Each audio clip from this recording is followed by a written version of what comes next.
So students question number 21 के पास हम चलते हैं। कह रहा है कि how many amines are formed by Gabriel phthalimide reaction. तो जो जीपीएस रिएक्शन है गैब्रियल थैलेमाइड वाली, इसकी खास बात क्या होती थी भाई, यहाँ से हमें सिर्फ प्राइमरी अमीन्स मिलते हैं और वो प्राइमरी अमीन्स भी कैसे होते हैं, एलिफेटिक है ना, एरोमेटिक प्राइमरी अमीन्स नहीं पॉसिबल है। सो हमें दिख रहा है PHNH2 एनिलिन है, एरोमेटिक है, नॉट अलाउड। ठीक है, सेकंड स्ट्रक्चर अगर हम आप लोग देख रही होगी आपको, वो प्राइमरी अमीन है, अलाउड है। थर्ड भी प्राइमरी अमीन है ना, और आपका बेंजीन के साथ अटैच नहीं है। और फोर्थ में भी हमें क्या दिख रहा है, वहां पे तो सेकेंडरी अमीन है, जीपीएस से तो प्राइमरी बनती है ना। सो आंसर क्या आ गया, सिंपली 2। दो ही अमीन्स ऐसे हैं जो गैब्रियल थैलेमाइड्स के बाद प्रिपेयर हो सकते हैं या उस प्रोसेस के थ्रू प्रिपेयर किए जा सकते हैं। नेक्स्ट क्वेश्चन इडियोमेट्री रिलेटेड आ गया। ठीक है, इडियोमेट्री रिलेटेड क्वेश्चन में हमें करना क्या होता है, ये जो पीओएसी अप्लाई करते हैं तो बड़े प्यार से हमारा काम हो सकता है। ठीक है, पीओएसी क्या है, प्रिंसिपल ऑफ एटॉमिक कंजर्वेशन, उसके थ्रू हम बड़े प्यार से ये काम कर सकते हैं। अगर आप क्वेश्चन ध्यान से पढ़ें तो आपको उसमें बताया है क्या कि ये जो हाइड्रोकार्बन है उसने रिएक्शन की O2 के साथ CO2 और H2O बनाया। ओके, कहता था oxygen required 6 times the volume of hydrocarbon. अगर वॉल्यूम ऑफ हाइड्रोकार्बन में A ले लूं तो ये कितना होगा, ये 6 टाइम्स ऑफ A होगा, है ना, क्योंकि इसका 6 टाइम्स है। और कह रहा है कि जो CO2 प्रोड्यूस है वो 4 टाइम्स द वॉल्यूम ऑफ, है ना, जो CO2 प्रोड्यूस हो रही है वो 4 times the volume of this hydrocarbon है। वाटर के बारे में हमें कुछ नहीं बताया। अच्छी बात क्या है, we don't care about the coefficients, है ना, मोल से हमें फर्क नहीं पड़ता। पीओएसी जो प्रिंसिपल है विदाउट बैलेंसिंग हम इसे अप्लाई कर सकते हैं। सो हमसे पूछा हुआ है इस Y की वैल्यू क्या है ना, मतलब हाइड्रोजन रिलेटेड या इस कंपाउंड में कितने हाइड्रोजन होंगे वो ये पूछ रहा है। तो उसके लिए हमें इसके मोल्स या इसका वॉल्यूम फाइंड आउट करना होगा। ठीक है, वॉल्यूम को कंपेयर करो, मोल्स को कंपेयर करो, एक ही बात है। क्यों, सारे के सारे सेम कंडीशन पे हैं और सारे के सारे ये गैसेस ही हैं। चलो भाई, तो सबसे पहले हम पता करते हैं क्या कि पीओएसी हम लगाते हैं फॉर कार्बन। कार्बन के लिए हम पीओएसी कैसे लगा रहे हैं, तो अगर आपको ये नहीं आता हो तो इडियोमेट्री वाली वीडियोस चैनल पे पड़ी है, वो देख लेना। मैं पूरा मेथड नहीं सिखा रहा, मैं आपको सिंपल सॉल्व कर रहा हूं कि x इंटू ए। ठीक है, अगर स्टिल आपको ये नहीं आता है पीओएसी वाला principle, so feel free to watch the video of idiometry. ठीक है, x into a is equals to 1 into 4 है। भाई कार्बन कार्बन को मैंने कंपेयर किया तो यहां से मुझे पता चल रहा है x की वैल्यू क्या आ गई, 4। अब मैं ऑक्सीजन के लिए पीओएसी लगाता हूं, ऑक्सीजन के लिए लगाऊंगा तो क्या हो जाएगा भाई, 2 into 6a is equals to 2 into 4a plus में 1 इंटू, मुझे नहीं पता इसका मोल कितना है, मैं Z लिख लेता हूं, 1 इंटू Z। ठीक है, तो Z की वैल्यू देखो यहां से क्या आ गई, 12 माइनस 8 इज 4a, ये Z की वैल्यू आ गई भाई। अब हाइड्रोजन के लिए मैं पीओएसी लगा देता हूं। ठीक है, तो क्या आ जाएगा, Y into a is equals to 2 into 4a। a से a कैंसल, Y कितना आ गया, 8। लो भाई आ गई। अगेन आई एम रिपीटिंग, अगर आपको ये पीओएसी प्रिंसिपल नहीं आता है तो आप इडियोमेट्री वाली वीडियो देख लीजिएगा, आपको सारे के सारे क्वेश्चंस और काफी सारे एग्जांपल्स भी देखने को मिल जाएंगे। तो भाई y की वैल्यू 8 आ गई, तो हमारा आंसर क्या हो गया इस क्वेश्चन का, 8। चलो भाई नेक्स्ट क्वेश्चन की हम बात करते हैं। तो कह रहा है कि 10 gram acetylene at pressure 740 mm of Hg, और टेम्परेचर भी हमें बता दिया, और वॉल्यूम पूछ रहा है। बहुत ज्यादा आसान सिंपल आइडियल गैस इक्वेशन का एक क्वेश्चन था, PV equal to nRT। Volume हमें निकालना है किसमें, इन लीटर्स। तो नंबर ऑफ मोल्स कैसे निकालेंगे, गिवन मास 10, और इस एसिटाइलिन, एसिटाइलिन क्या है, ये आपका इथाइन, इसका मोलर मास कितना होता है, 26, है ना। तो 10/26, R की वैल्यू क्या लेके चलेंगे, 0.082। टेम्परेचर कितना गिवन है भाई, 298 केल्विन। प्रेशर कितना है, 740 mm ऑफ Hg है। तो हम क्या करेंगे, इसको 760 से डिवाइड करेंगे ताकि ये ATM में कन्वर्ट हो जाए। ठीक है, तो जब आप इसको सॉल्व करेंगे value will come out to be 9.65 something, और क्वेश्चन में बोला हुआ है नियरेस्ट इंटीजर में बताओ, तो इसका नियरेस्ट इंटीजर है 10। ओके, तो काफी इजी सा था ये भी question, simple PV equal to nRT, जरा बहुत सी यहाँ कैलकुलेशंस थी, that's all. Okay, question number 24 के पास चलते हैं। 24 was also a very easy question, है ना। आपके इक्विलिब्रियम की एनसीईआरटी का लास्ट सॉल्व एग्जांपल ऐसा सा ही है। कहता है the solubility of PbI2 in 0.1 molarity lead nitrate. तो भाई लेड नाइट्रेट जो है कैसे टूटेगा, ऐसे टूटेगा भाई कि लेड 2 प्लस में twice of nitrate, completely dissociate हो जाएगा। तो कितनी मोलैरिटी लेड नाइट्रेट की है 0.1, तो कितनी हो जाएगी इस लेड 2 प्लस आयन की 0.1, इसकी कितनी हो जाएगी, इसकी डबल 0.2। अब हमसे PbI2 का सॉल्युबिलिटी प्रोडक्ट पूछ रहा है ना, सॉल्युबिलिटी प्रोडक्ट पूछा है मतलब स्पेरिंगली सॉल्युबल सॉल्ट होगा, तो ट्वाइस ऑफ I नेगेटिव, है ना। इसका S मान लिया और इसका क्या माना भाई हमने, ट्वाइस ऑफ S। ठीक है, 2 मोल्स हैं उसी हिसाब से हम करते हैं, एक का S मान लिया और एक का ट्वाइस ऑफ S हमने मान लिया। अब हमें पता है सॉल्युबिलिटी प्रोडक्ट की वैल्यू कितनी गिवन है क्वेश्चन में, 8 × 10⁻⁻⁹। तो क्या होगा, लेड 2 प्लस की कंसंट्रेशन, ये S तो है ही, साथ में कॉमन आयन इफेक्ट की वजह से ये 0.1 भी आ गया, और I नेगेटिव की कंसंट्रेशन ट्वाइस ऑफ S इसका स्क्वायर। ठीक है, हमें पता है ये 0.1 की वैल्यू बहुत ज्यादा बड़ी है एज कंपेयर टू S, है ना, तो इसलिए हम इस S को इग्नोर कर देंगे। 8 × 10⁻⁹, इसको 10⁻⁻1 लिख लिया, ट्वाइस ऑफ S का स्क्वायर। ये -1 यहाँ आके क्या हो जाएगा, +1, तो क्या हो गया 8 × 10⁻⁻8 is equals to twice of S का स्क्वायर। ठीक है, स्क्वायर रूट कर देते हैं भाई both side, 2√2 10⁻⁻4 is equals to twice of S। 2 से 2 कैंसल, S कितना आ गया 1.41 × 10⁻⁻4, या फिर क्वेश्चन में क्या बोला हुआ है कि x × 10⁻⁻2, क्वेश्चन में क्या बोला है कि भाई x × 10⁻⁻2 वैल्यू है भाई, x × 10⁻⁻2 है, इसका मतलब -2 की टर्म्स में लिखना है, तो क्या हो जाएगा, ठीक है ना, -2 की टर्म्स में लिखना है भाई, अगर आप क्वेश्चन ध्यान से देखें तो। ठीक है, तो अगर थोड़ा बहुत क्योंकि मेमोरी बेस्ड है तो एग्जैक्ट थोड़ा सा निकालने में दिक्कत आ जाती है ना, एग्जैक्टली हमें नहीं पता कि क्या चीज होगी, तो प्लीज इसको आप चेक कर लीजिएगा। ओके, तो वैसे सॉल्युबिलिटी फाइनल रिजल्ट जो है, सॉल्युबिलिटी का फाइनल रिजल्ट हमारे पास ये आ रहा है। अब आपसे क्वेश्चन में ये पूछा था, है ना, 10⁻⁻6 था, -2 था, जो भी था वो जैसे ही कंफर्म हो जाएगा आप यहां से निकाल सकते हैं।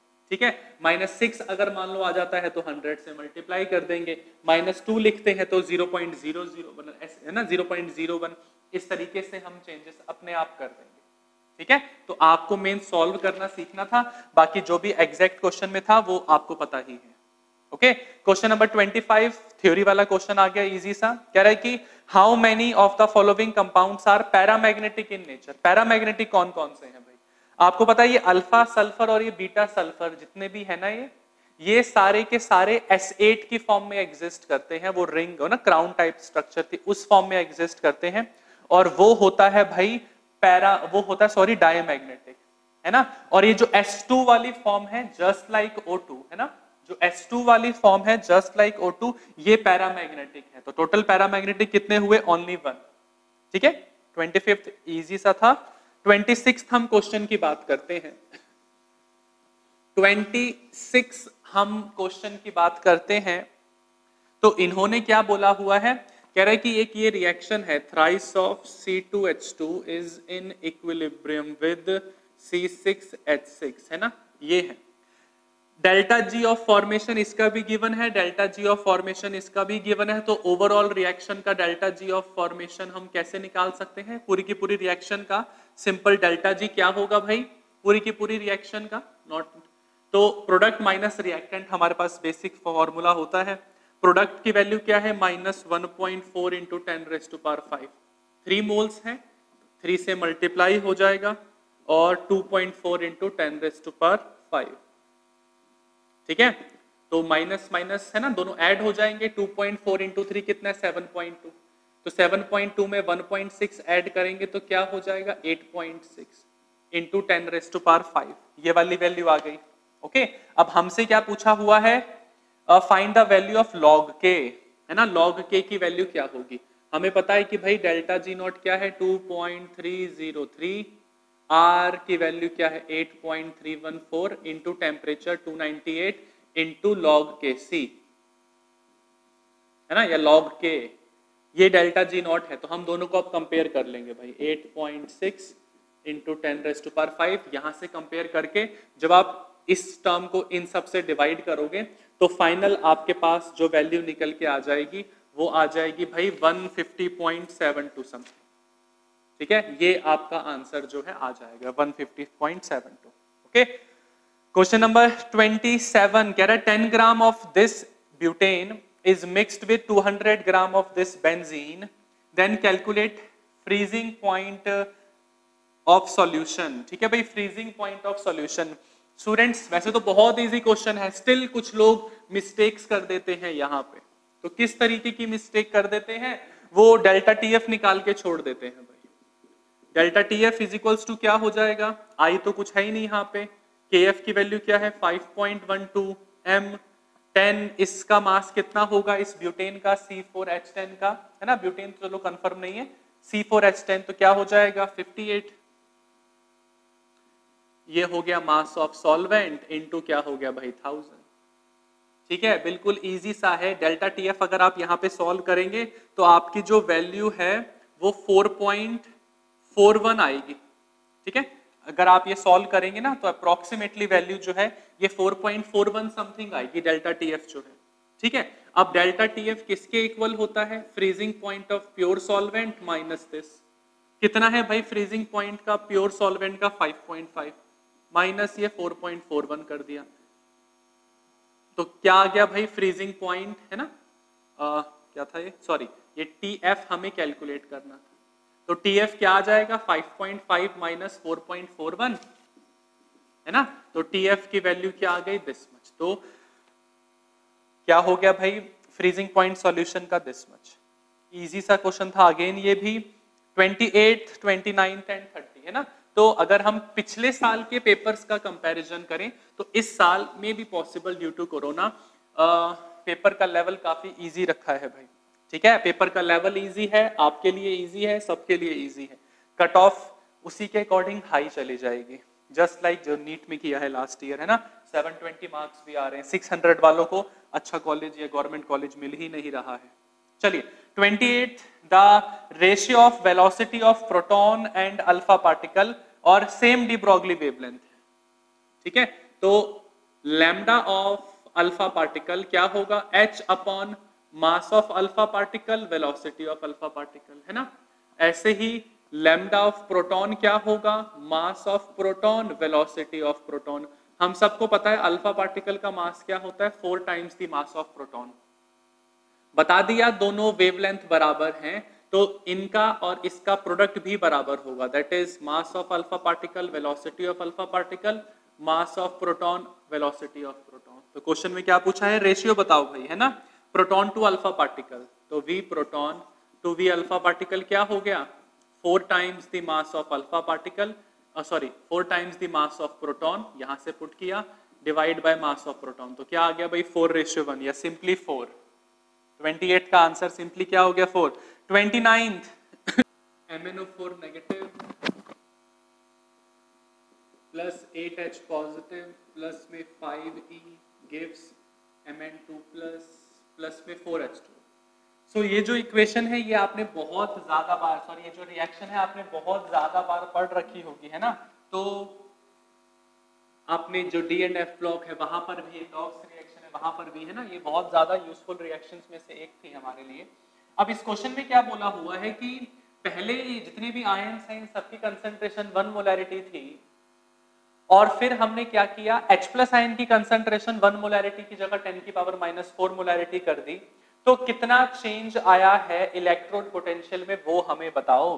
तो अगर हम पहले देखें E cell Nernst equation apply करके E cell is equals to क्या होगा E not cell minus 0.059 upon में n फैक्टर कितना है 5, क्योंकि सबकी कंसंट्रेशन पहले 1 ही थी तो log 1 क्या हो गया 0, ये सारी टर्म कट गई, तो सेल पोटेंशियल किसके इक्वल आ गया भाई ई नॉट सेल के इक्वल, इनिशियल कंडीशन थी। अगर बाद में नया वाला सेल पोटेंशियल क्या होगा, कब, जब हमने कंसंट्रेशन H+ की 10⁻⁴ कर दी, तो एक बात का ध्यान रखना, क्योंकि बाकी सबका कोई चेंज मेंशन नहीं है तो उनकी हम वही सेम वैल्यूज रखेंगे, और क्योंकि ये H प्लस रिएक्टेंट साइड पर है तो ये H प्लस की पावर 8 है ना, 8 मोल्स है तो पावर 8 हो गई। कितनी कंसंट्रेशन H प्लस की गिवन है, 10⁻⁻⁴ गिवन है ना, तो ये क्या हो जाएगा -32, ऊपर जाके क्या हो जाएगा 10⁻+32।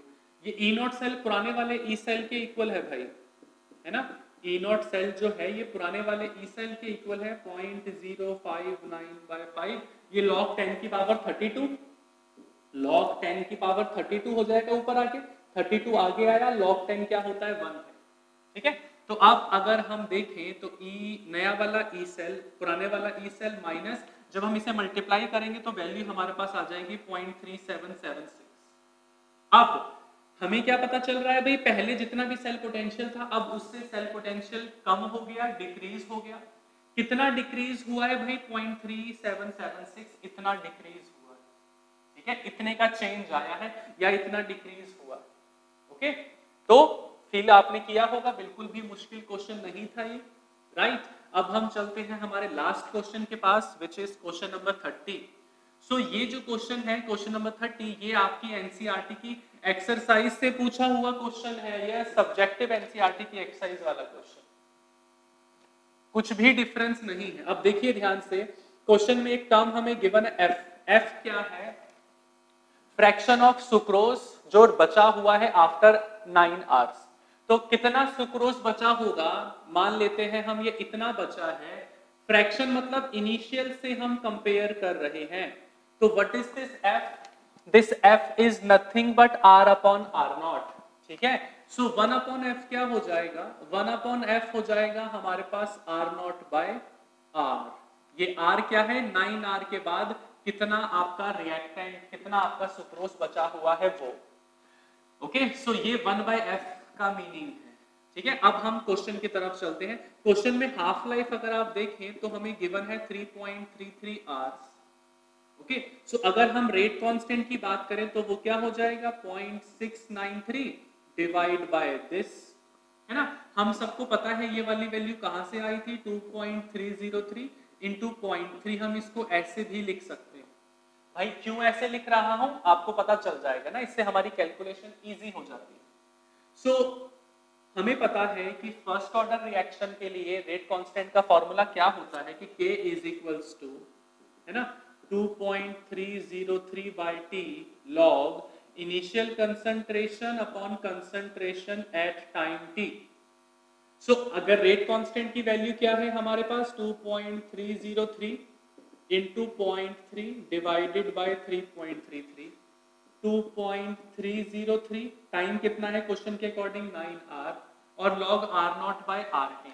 अब ये R not by R T या R not by R 9 hours पे क्या था, ये 1 अपॉन एफ, तो मैंने इसे 1 अपॉन एफ लिख दिया, ठीक है। तो अगर हम इसे सॉल्व करें 3.33 क्या है, 3.33 क्या होता है भाई 10/3, है ना। 2.303 से 2.303 cancel, 9 into 0.3 into 3 divide by 10, कितनी वैल्यू आ गई 0.81, किसकी वैल्यू है लॉग 1 अपॉन एफ की।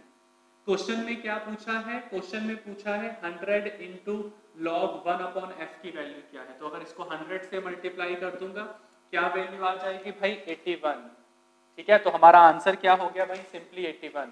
सो अगर कोई मुझसे पूछेगा कि सर कितना टाइम इस पेपर को सॉल्व करने में लगना चाहिए था, तो ideally not more than 45 minutes, ठीक है। 45 मिनट्स भी इसलिए बोल रहा हूं कि 10 एनईटी वाले क्वेश्चंस हैं, 10 में से 5 हमें चूज करने होते हैं इस वजह से, अदरवाइज 40 मिनट्स तक में ये पूरा का पूरा पेपर सॉल्व कर पाना पॉसिबल था, ठीक है। तो जो भी आप अटेम्प्ट आपने दिया हो उस अटेम्प्ट से आप एक कंक्लूजन जरूर निकालना कि क्या गलतियां हमसे हुई हैं और क्या फ्यूचर में हमें किन चीजों पे और ज्यादा ध्यान देने की जरूरत है, ठीक है।